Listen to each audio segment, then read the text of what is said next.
Chers compatriotes d'Algérie, bonjour à vous tous. Pour aujourd'hui, je vais décortiquer pour vous, compatriotes d'Algérie, chers compatriotes, chers frères et sœurs d'Algérie, c'est pour vous que je vais démontrer la Banque d'Algérie. Le gourbi, le four crématoire, la chambre à gaz. C'est la Banque d'Algérie qui vous bousillera d'abord. Donc, je vais démonter une partie de la Banque d'Algérie.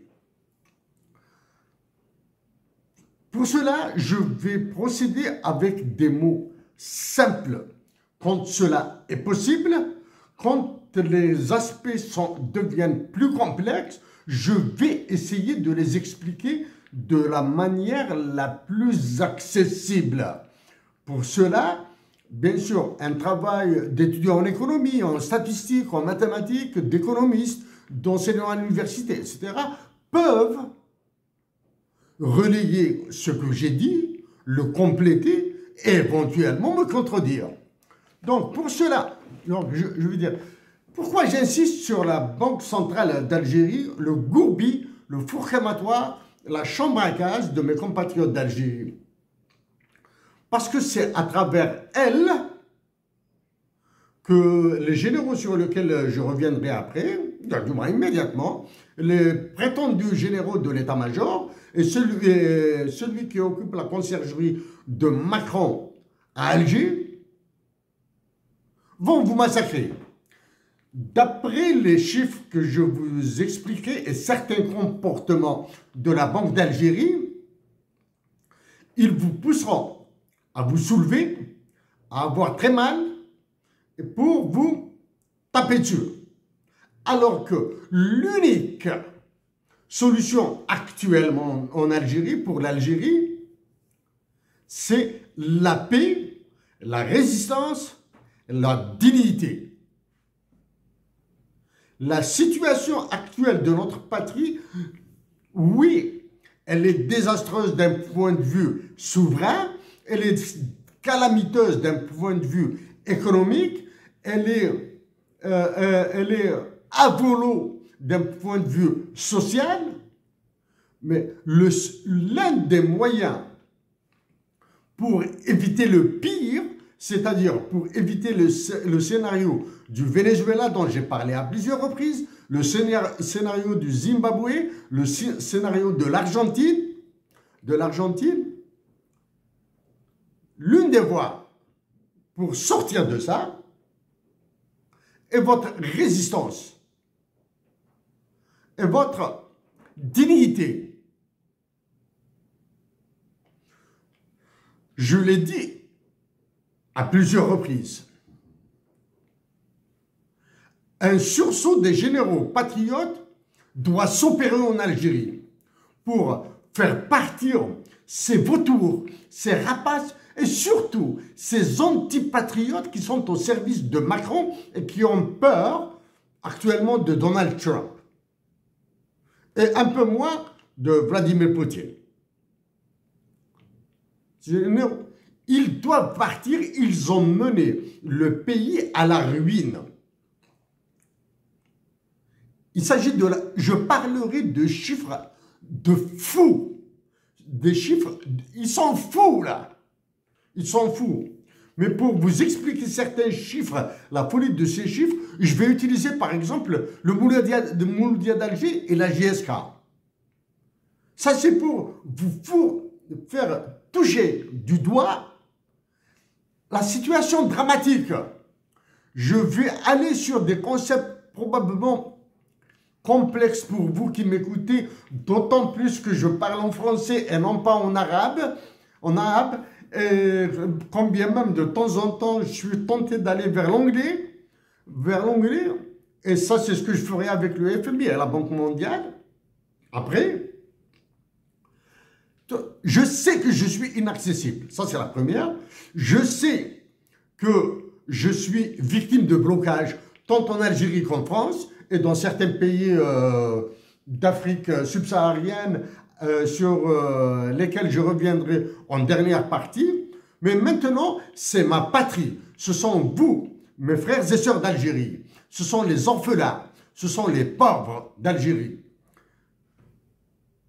C'est vous qui êtes ma préoccupation majeure. Et cette préoccupation majeure, chers compatriotes, doit vous rappeler que c'est vous qui allez sauver toute l'Afrique. Mettez-vous dans l'esprit, fixez-vous l'objectif que c'est nous, Algériens, qui allons sauver tous les autres Africains, toutes les autres Africaines du désastre dans lequel elles vivent. Ces populations dans lesquelles elles vivent. Mettez-vous cet objectif dans la tête. En vous mettant cet objectif dans la tête, donc vous allez l'appliquer à notre pays, à notre chère patrie. Ainsi, vous allez montrer la voie. Vous êtes dans l'obligation de mener cette révolution africaine. Sinon, c'est vous qui allez brûler. Chers compatriotes, je serai passionné. Attention, je vais manipuler des chiffres horribles de la Banque d'Algérie. Maintenant, après avoir, ça fait une dizaine d'années maintenant, hein, un peu plus d'une dizaine d'années depuis que je manipule les chiffres de l'Algérie. J'ai une vue meilleure de la situation de mon pays que tous les économistes du FMI. Et de la Banque mondiale, j'ai une meilleure vue que tous ces compatriotes algériens qui sont à la Banque centrale. Avant de commencer, pour calmer un petit peu cet élan, qu'est-ce qui s'est passé en Algérie récemment? Une révélation comme quoi Emmanuel Macron est le propriétaire de l'Algérie, une confirmation que c'est Emmanuel Macron qui est propriétaire de l'Algérie. D'accord? Qu'est-ce qui s'est passé ensuite? Il y a eu le 5 juillet 2025, passé sans aucune célébration de l'indépendance nationale. Ok? Ensuite, il y a eu le 20 août du congrès de la Soumane, qui est passé comme un cauchemar en Algérie. Le crétin en chef, celui qui se prend pour le chef d'état-major, c'est-à-dire le soldat général, le soldat d'Emmanuel Macron, qui est général numéro 1 en Algérie, dit que c'est, il ne sait pas, si c'est la guerre de libération ou la révolution, etc., ou bien les révolutionnaires, hommes et femmes algériens, qui ont offert l'indépendance à l'Algérie.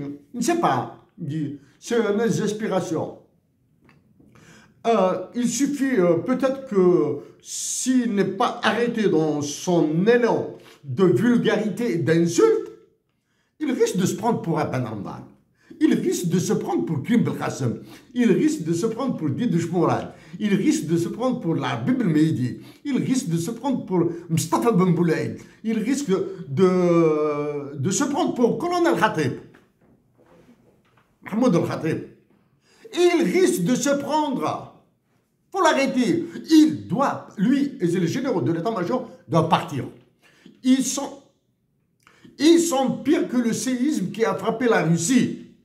Okay? Alors pour celui qui occupe la conciergerie de Macron et qui supplie Macron de le convoquer à l'Élysée pour montrer qu'il est prétendument chef d'État ou président, je ne sais pas quoi là, etc. Il n'arrête pas de balancer des conneries. Dire que les décisions prises par le président des États-Unis d'Amérique, Donald Trump, relèvent de la souveraineté, c'est de la débilité, c'est-à-dire c'est la preuve d'une ignorance crasse. Il n'y a rien dans sa caboche là. Une décision de simple dévaluation du dollar américain est devenue souveraine. La souveraineté est un attribut de l'État et non pas d'un président. Ça, c'est la première. La souveraineté est l'attribut d'un État et non pas d'une personne. Même s'il s'agit du président des États-Unis d'Amérique, du roi de Norvège ou du président de la Fédération de Russie ou bien du chef de l'État, du général du Burkina Faso ou bien du Nigeria ou bien du Tchad, bien de l'Algérie, du Maroc, de la Tunisie. Okay? La souveraineté est un attribut de l'État.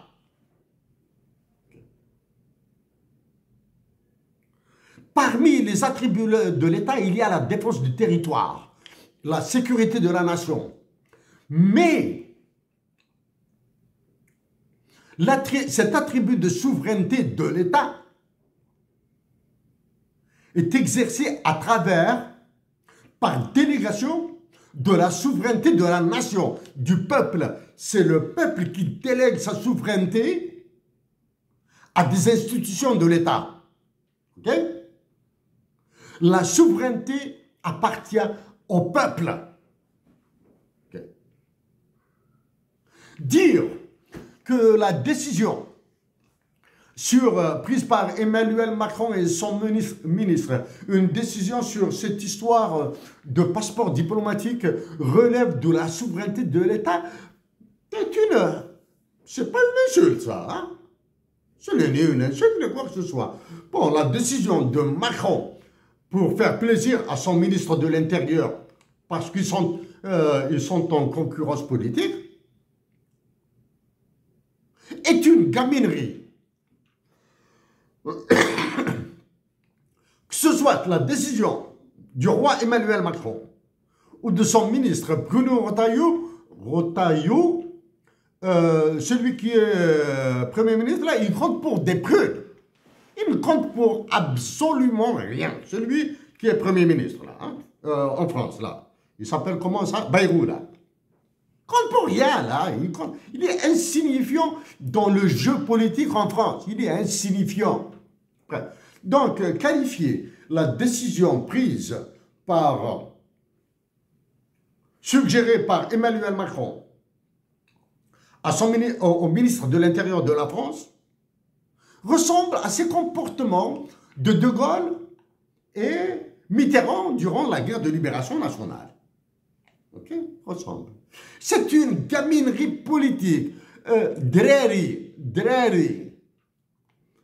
Alors que la décision de Macron et de son ministre est une insulte aux généraux algériens, à l'État algérien, au gouvernement algérien, parce que se croyant au-dessus de tous, c'est-à-dire au-dessus de tous les responsables français, hein, je crois qu'ils ont le droit de se faire délivrer des passeports diplomatiques à tout bout de champ. Il prend son téléphone, il appelle son chauffeur, il appelle son chauffeur, va à l'ambassade, va au ministère des Affaires étrangères, récupère les passeports diplomatiques de ma femme, de ma fille, de mon gendre, de mon beau-fils, du copain avec qui je fais de la corruption dans le port d'Alger, dans les aéroports d'Algérie, etc. Vas-y, au ministère des Affaires étrangères, tu récupères les passeports diplomatiques. Et celui d'El Mouradia, il parle de décision souveraine. Ramenez la souveraineté de l'État français, ou bien de votre roi Emmanuel Macron, avec qui vous m'avez fait perdre tous mes gains. Ramenez la souveraineté de l'État français à de minabilité de passeport diplomatique, ça veut dire que vous êtes des ignares. Bref, on calme le jeu maintenant. Chers compatriotes d'Algérie,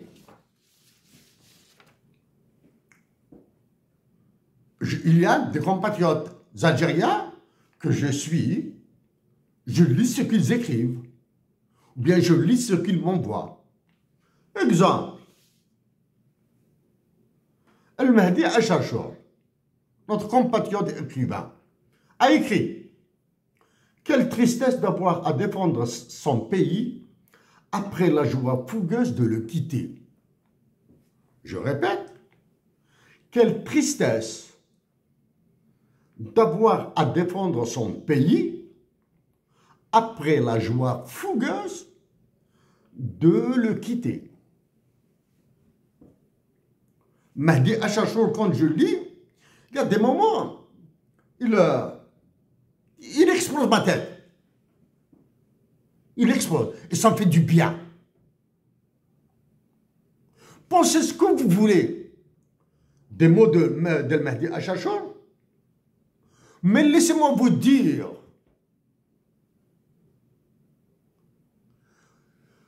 que ces mots sont l'équivalent de 4 ou 5 gifles que je reçois. La tristesse d'avoir à défendre son pays. Tristesse. Oui, je suis triste de défendre mon pays, oui. Je suis triste de le défendre. Parce que j'aurais aimé que mon pays soit, bien mes compatriotes d'Algérie, Algériens, soit dans une meilleure condition, soit dans une meilleure position, soit dans un meilleur niveau de vie, soit dans un meilleur niveau académique, soit meilleur dans un niveau d'esprit philosophique, de travail de la terre, dans un niveau meilleur dans l'art, théâtre, cinéma, écriture, tout. Oui, je suis triste de défendre mon pays, mais je le fais. Après la joie fougueuse de le quitter.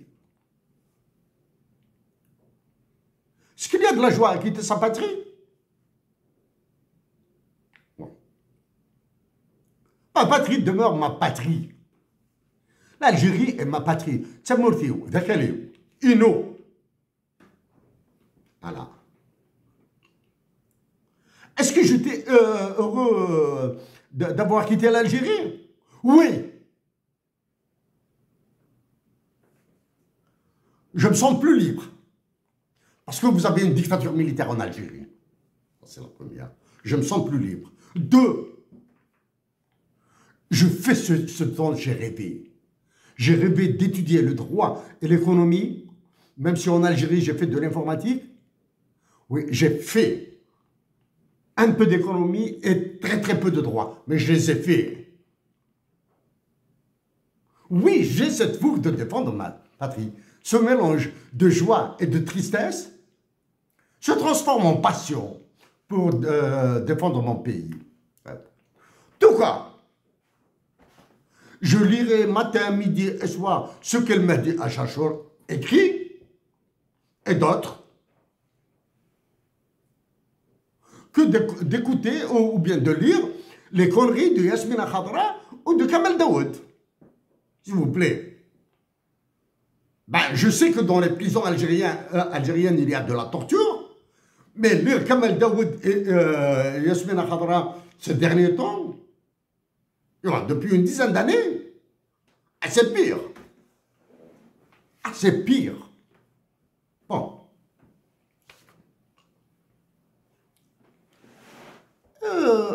Le 20 août 2025, et nous sommes le 26, hein, le 20 août 2025.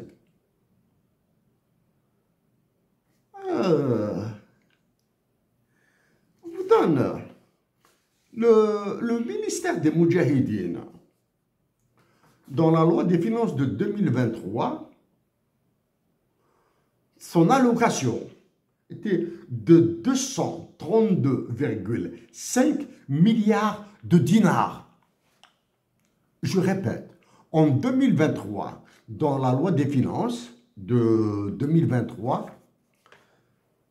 l'allocation, le budget du ministère des Moudjahidines s'élève à 232,5 milliards de dinars.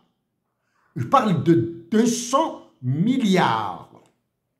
Exactement, de 232,5 milliards de dinars. Depuis 2019 jusqu'à maintenant, le nombre de maquisards a augmenté, ou bien y a-t-il une guerre, une révolution qui est faite par des Algériens dont nous n'avons pas entendu parler? Ça, c'est en 2023. En 2025, dans la loi des finances, 2 années après, je vous renvoie à tous les chiffres, à toute l'analyse des lois des finances que j'ai faites là. Hein. En 2025, toujours dans la loi des finances, le budget de Moudjahidine a été de 251,6 milliards de dinars. Ça, c'est en 2025. C'est-à-dire, pour 2023 et 2025, nous avons déjà 485 milliards de dinars. Avez-vous vu le ministre de Moudjahidine ou des ayants droit? Le nombre d'ayants droit, il se multiplie. Il y a une fission nucléaire dans l'ombre d'ayants droit. Est-ce que ce ministre, ou bien ceux qui se prennent pour des révolutionnaires, ont été en moi, crachés sur la tombe de Boudiaf? Ben, allez à l'Alia, crachés sur la tombe de Boudiaf. Nous avons des budgets de 2025 de 252 milliards de dinars. Ton 20 août 1956, ton 1er novembre 1954, ton 5 juillet 1962, etc. On s'assoit dessus. Oh. Il y a un folklore spécial Tizi Ouzou. À Tizi Ouzou, le wali, la wilaya, dans une indignité totale des membres de la PWI qui se font couvrir par, sur YouTube, conférence de la PWI, des élus de la PWI, ceci et cela, le wali qui rend hommage aux Moudjahidine, le wali qui célèbre ceci, cela, les membres de la PWI, etc. Qu'est-ce que c'est que ce folklore de l'indignité? C'était Yozo. Pour le 20 août 2025, qu'a fait le wali de Béjaïa? Qu'ont fait l'APOI de Béjaïa, les membres de l'APOI, les élus, etc. Dieu merci, ils n'ont rien fait. Dieu merci. Laissez Erzalam Khoran, laissez Efeouz Lagun, on sait qu'ils le surveillent, qu'ils le protègent. Il arrivera le temps où des enfants de 3 ans, 4 ans iront à Efeouz Lagun. Des enfants de Tamanrasset, d'Adra, du Hogar, ils viendront, malgré vous. Hein?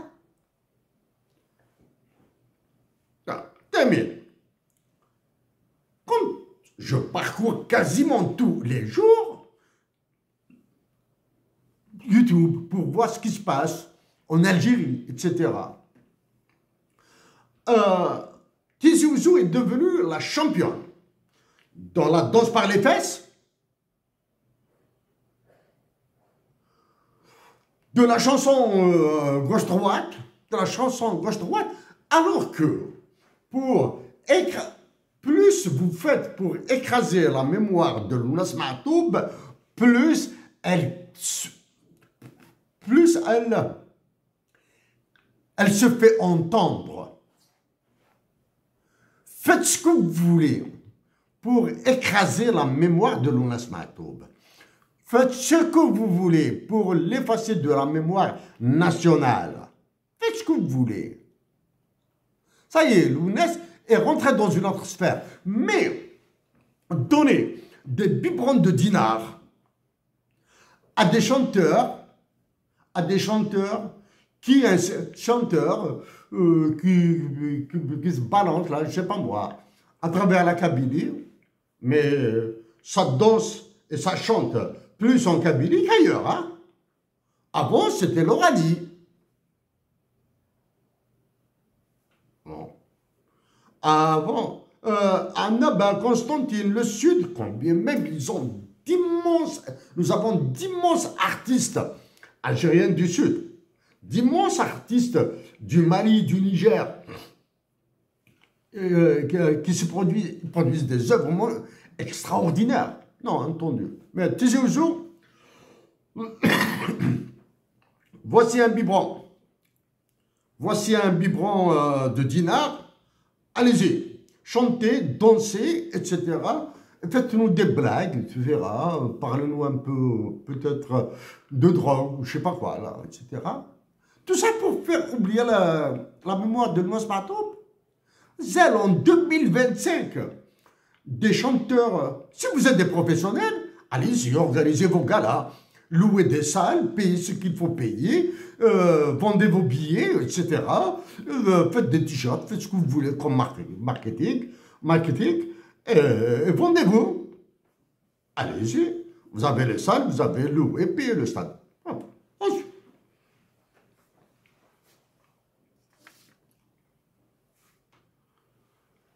Qu'est-ce qui se passe? Voilà un petit peu rapidement pour la révolution algérienne, le 20 août 56. Je continuerai à vous parler de chiffres, à vous parler de comportements internationaux de l'Algérie et des autres pays, bien sûr. Parce que je dois faire ma part.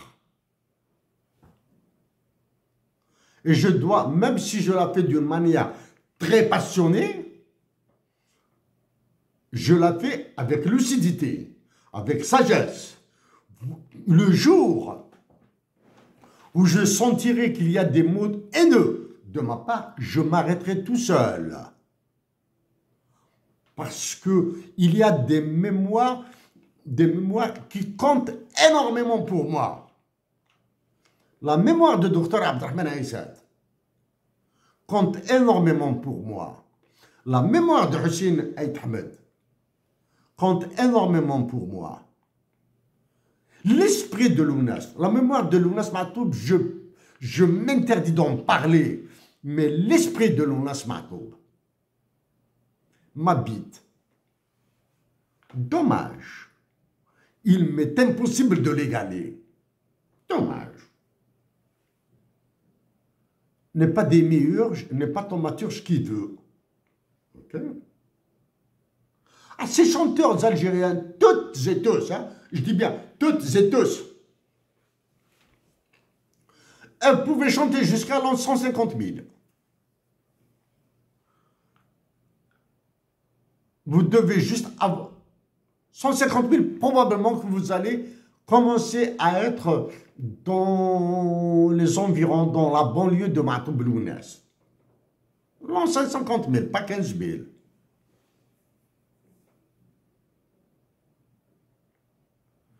Même mort, non, même absent de sur terre, Lounes Matoub vous écrase. Par quoi? La qualité de ses œuvres. Tant poétique que musical. Il vous écrase par sa naïveté. Il vous écrase par sa sincérité. Il vous écrase par son patriotisme. Dites ce que vous voulez de Lounes Matoub.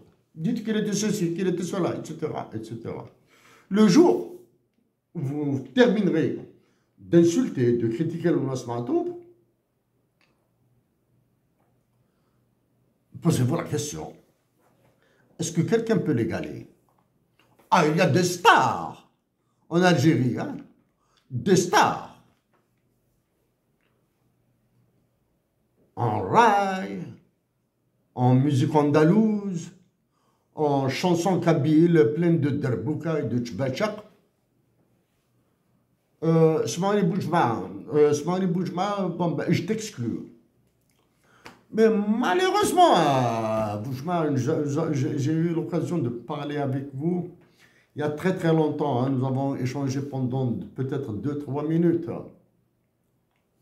Je dois, pour être honnête, je vous exclus des mots que j'ai dit là. Hein. Je sens qu'il y a de la volonté, que je sais qu'il y a du cœur, etc., etc. Mais malheureusement, ben, vous êtes... vous avez été écrasé, je sais pas moi, là. Hein? Vous n'êtes pas apparent, là, etc. Ah, je parle pas de télévision qui balance sur l'Algérie, là. Hein? Bon, bref. J'ai un compagnon d'Algérie.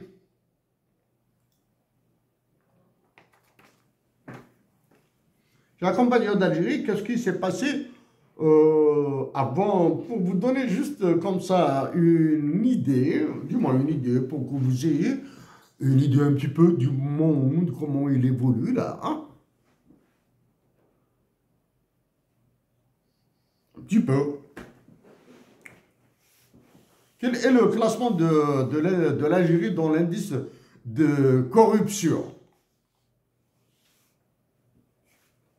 Quel est le classement de l'Algérie?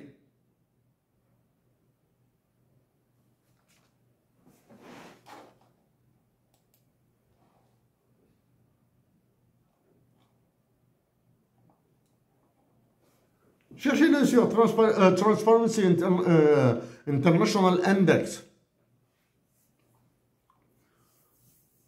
170. L'Algérie vient tout juste après qui? L'Ukraine. En termes de corruption. L'Algérie vient tout juste après l'Ukraine, qui partage le même classement que l'Algérie en corruption. Qui, à votre avis? C'est un pays qui est très connu en Algérie. Ne pensez pas aux États-Unis, hein? Ne pensez pas au Danemark ou à la Norvège. Ok? Et qui? C'est la Turquie. Voilà, qui s'assemblent, se ressemblent. Donc ça, c'est la corruption. L'Algérie, elle a battu peut-être quelques pays qui restent, le Mali, le Sénégal, le Niger, le Tchad, les a battus. Avec des petits écarts de points, là. Hein? Donc la corruption, l'Algérie vient après l'Ukraine, mais elle a le même score que la Turquie.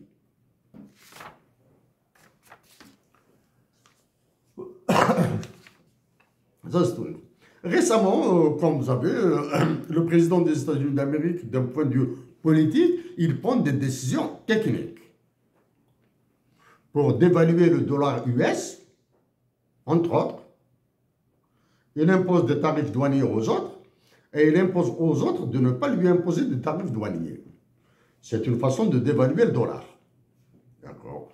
Sans toucher au marché. Sans toucher une dévaluation par les coûts. Voilà. Qu'est-ce qu'il fait? D'un point de vue souveraineté, souveraineté violente.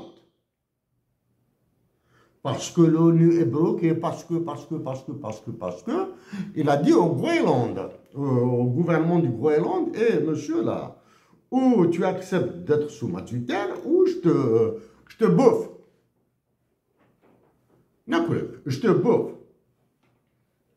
Ok? Le président des États-Unis d'Amérique, tout en continuant à imposer, à donner ses ordres au président de l'Ukraine, un président corrompu jusqu'à la moelle, hein? Corrompu jusqu'à la moelle, en donnant ses ordres, et en gesticulant un petit peu avec Poutine, en s'entendant très bien avec Poutine, il continue de menacer qui? L'Inde, de s'approvisionner auprès de la Russie. Pas négocier. C'est le jeu politique, c'est la recherche d'équilibre. Tous les coups sont permis. Ça, c'est Donald Trump. Canada. Le président des États-Unis d'Amérique peuvent supprimer tous les tarifs douaniers, toutes les taxes douanières, tant sur le Canada et le Mexique, et il est gagnant. Ce qu'ils ne feront pas, bien sûr. C'est-à-dire, en supprimant toutes les taxes douanières, il est gagnant. Quoi? Ça. Il a imposé ce qu'il a imposé pour l'OTAN. Il a imposé ce qu'il a imposé comme investissement aux États-Unis. Qu'est-ce qu'il a imposé d'autre?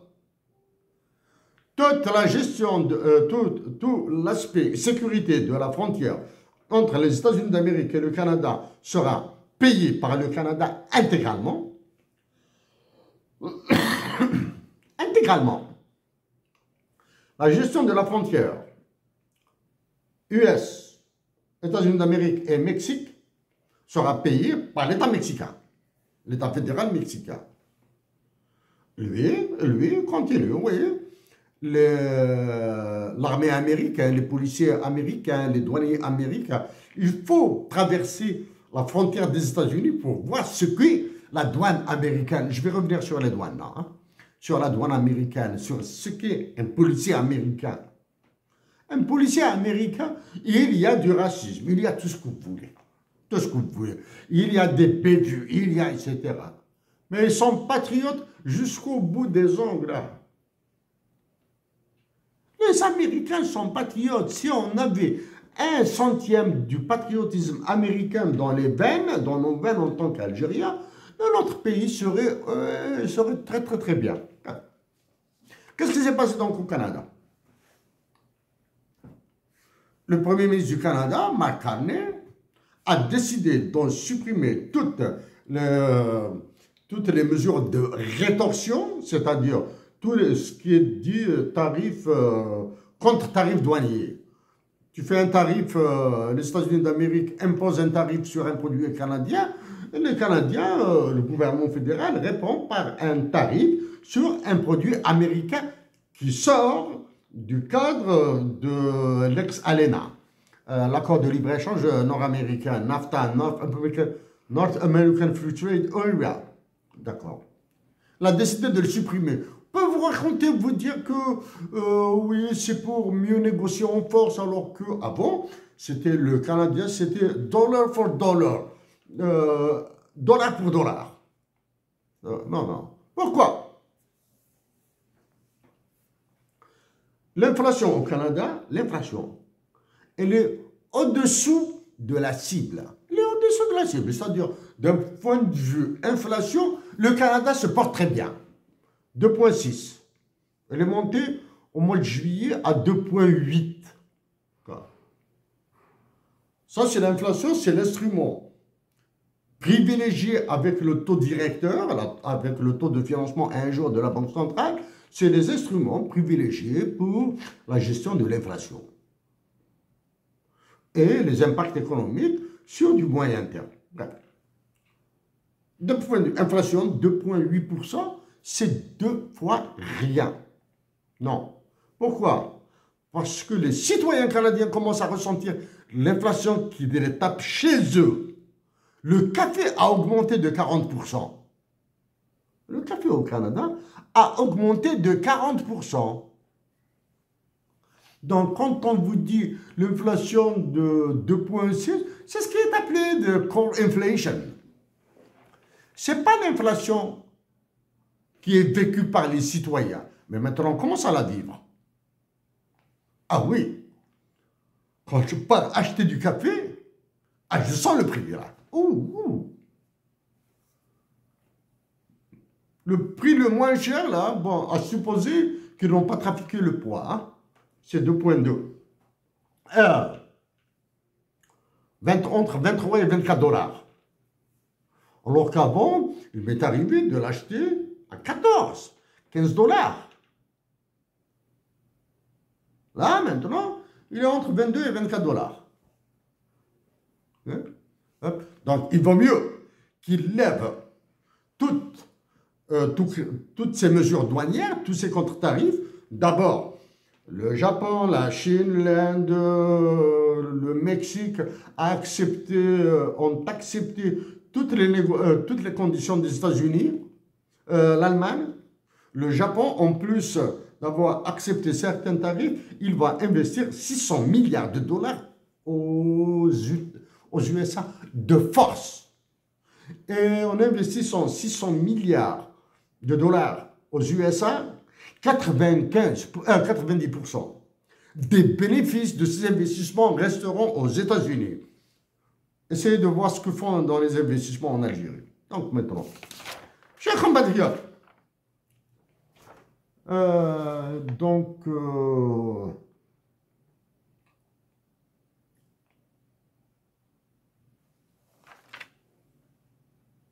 j'ai failli, bon, 2 points essentiels avant de passer aux chiffres.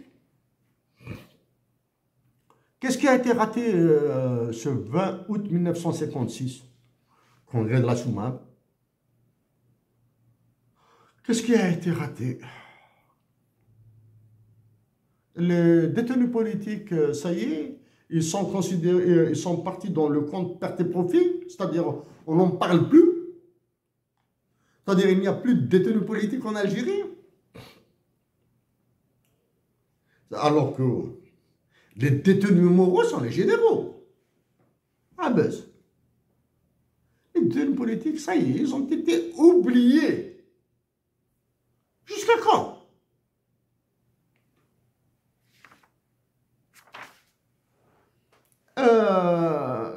Sur les détenus politiques, je reviendrai immédiatement après avec un juge qui s'appelle Frank Capello.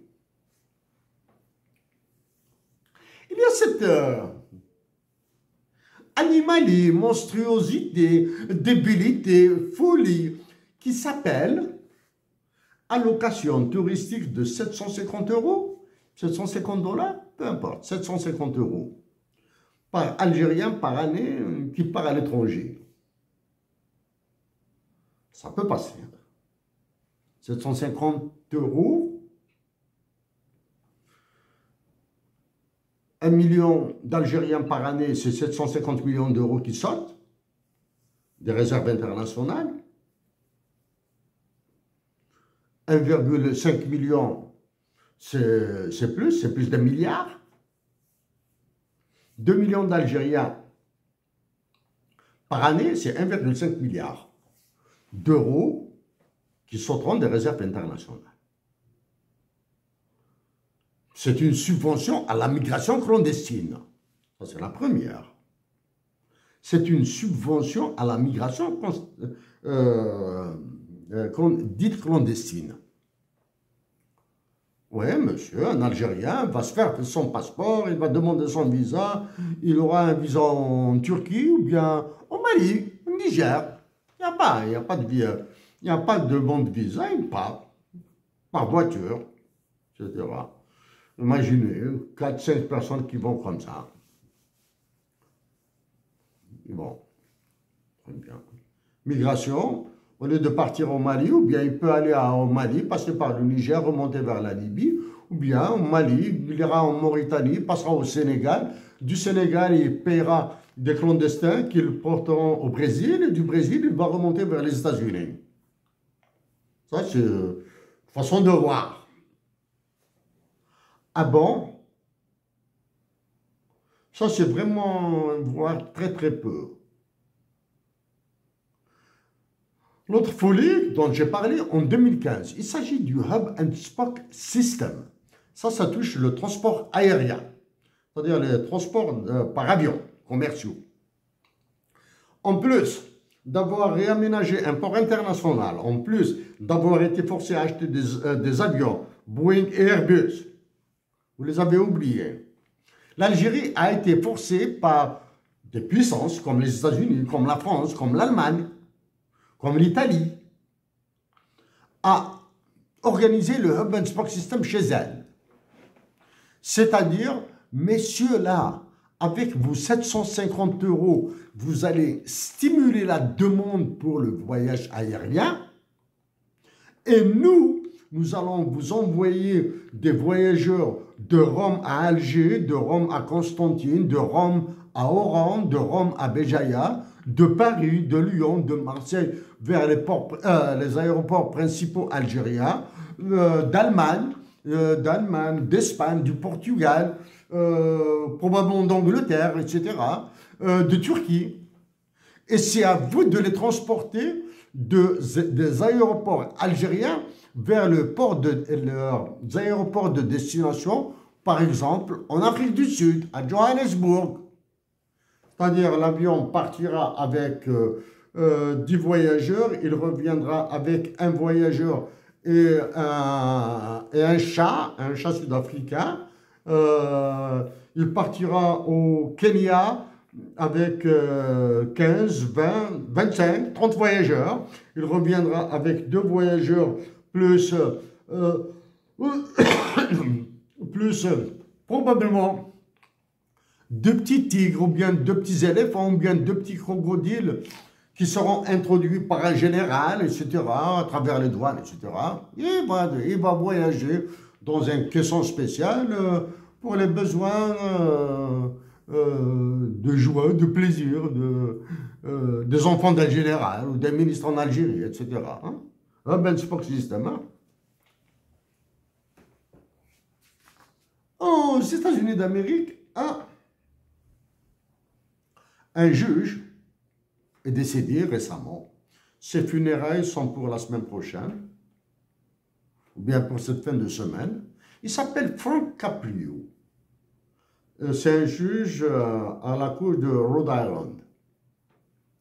Le président des États-Unis d'Amérique a souhaité assister à ses funérailles. Tout dépend de la famille du juge Frank Caprio. Vous allez essayer de voir, c'est une vraie star, hein, sur YouTube, Frank Caprio. Vous allez voir, parce que les jugements aux États-Unis sont publics, ils peuvent être filmés. Est-ce qu'en Algérie, on peut les filmer? Oui, non. D'accord? Vous allez voir énormément d'actions, énormément de déclarations. Il est mort d'un cancer. Durant ces derniers jours, qu'est-ce qu'il disait?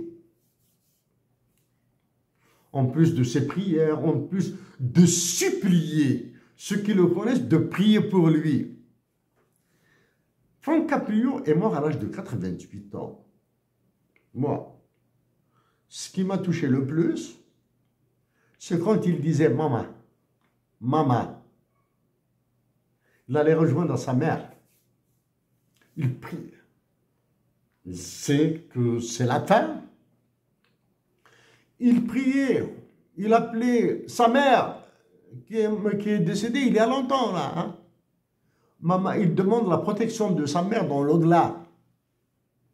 Elle demande la protection de sa mère. 88 ans, juge américain qui s'appelle Frank Caprio, juge à la cour de Rhode Island. Et il demandait la protection de sa maman. Il ne demandait pas la protection du diable ou de Donald Trump ou de l'OTAN. Il disait comme un enfant, maman, maman, maman. Moi, je pense à toutes ces mères. À toutes ces mères qui sont parties sans avoir vu leurs enfants parce qu'ils sont en prison. À toutes ces mères qui sont parties, qui ne peuvent pas voir leurs enfants parce qu'ils sont en exil. Je ne suis pas un immigré, je ne suis pas un expatrié, je suis un exilé. Un émigré a la possibilité d'aller revenir. Un expatrié, c'est un choix de vie professionnelle. Un exilé, c'est une imposition.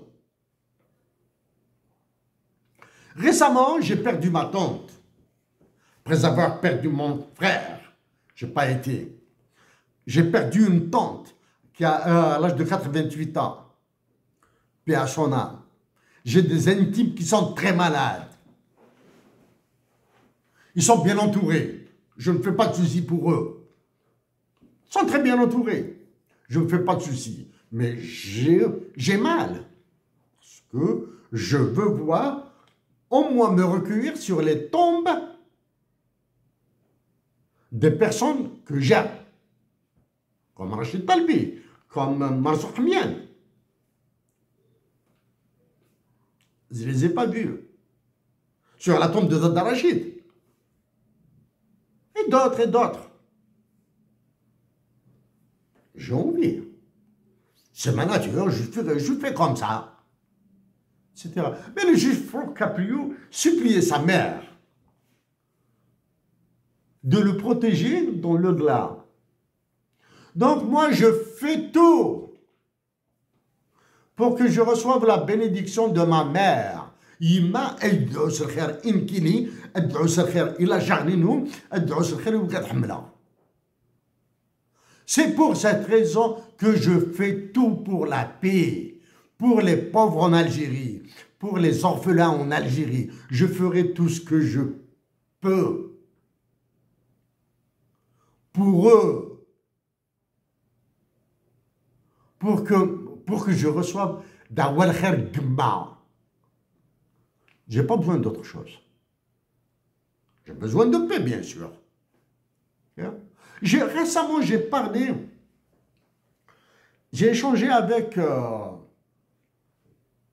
personne très proche. Tu vois, personne que je connais très bien, qui me connaît très bien. Il s'appelle Hamid. Cette personne, cet homme s'appelle Hamid. Il y a quelque chose d'exceptionnel, de spécial entre nous deux. Oh, une relation naturelle. Mais dans cette relation naturelle, il y a un noyau. Dans cette relation, elle est naturelle. Il y a un seul noyau, et c'est le principal. Il est tout petit ce noyau. Hein. C'est un tout petit, il est tout petit, comme ça. Il y a l'amour et le respect. Je l'aime et je le respecte. Ce Hamid. C'est tout, c'est tout. Il y a un peu d'amour. Pas un peu d'amour, il y a un petit noyau d'amour et de respect. Tout petit, un noyau atomique. C'est tout ce qu'il y a. C'est ce petit noyau. J'ai parlé avec lui, j'ai échangé avec lui. Quel a été son souhait? Quand tu viendras en Algérie, tu viendras obligatoirement, bien sûr, je passerai obligatoirement chez lui. Et il me dit, nous allons faire un tour ensemble, et tout seul, dans certains villages de Kabylie, pour que nous offrions un sourire et pour que nous recevions un sourire. Ah, c'est toi, un sourire, et bien sûr, nous allons faire un peu, nous allons demander un peu plus. Nous allons demander un peu d'arôme, un peu de chocolat à wagnoun ou à ma'afkas. Voilà ce qu'il m'a demandé. C'est tout ce que nous allons faire. Nous allons faire un tour à pied, on va se promener, nous allons offrir des sourires, nous allons recevoir des sourires. Bon, pour moi, non, je vais demander un peu d'arôme, un peu de chocolat ou bien tifel, etc. Bien sûr, nous allons marcher à pied.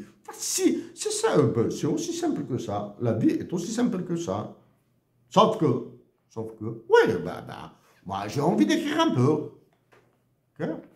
Chers compatriotes, maintenant je passe aux chiffres. Vous allez avoir des vertiges. Mais il est de votre responsabilité de résister, d'être digne pour sauver l'Algérie et sauver toute l'Afrique. A tout de suite, mes chers compatriotes.